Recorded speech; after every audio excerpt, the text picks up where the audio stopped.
thing about Hartford for me was that it was a global student body and faculty.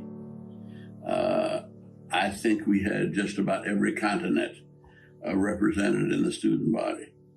And we had missionaries that had gone to other places where we didn't have original students from the original country. But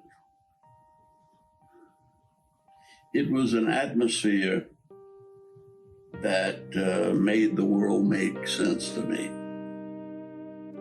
I always thought of myself as a pastor. As a pastor, I went where I was called. I was called to the National Council of Churches. And the irony of it was, I was called to work with white students, helping them to get ready for integration.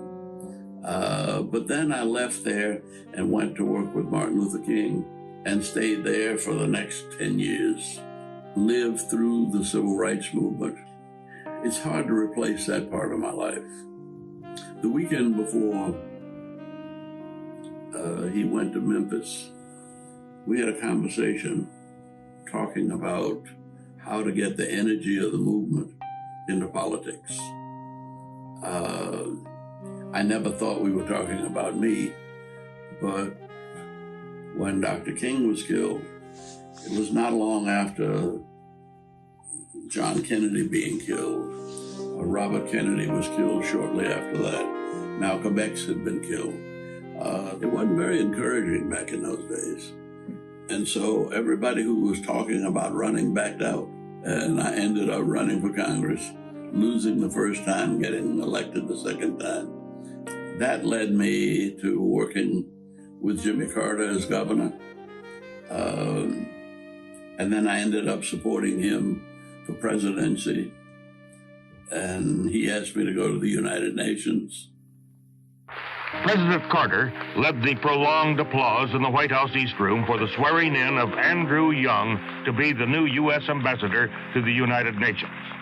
After heaping praise on the 44-year-old ordained minister, civil rights leader, and former Georgia congressman, the president stepped aside so that Associate Supreme Court Justice Thurgood Marshall could do the honors. Then, referring to the voting rights struggles when he was an aide to the late Martin Luther King, Young quoted the words of the hymn Amazing Grace to express his appreciation. The new ambassador leaves early next week for a 10-day trip to Africa on a fact-finding mission. Hartford provided me with just enough conflict in my life to make me grow and to make me want to grow.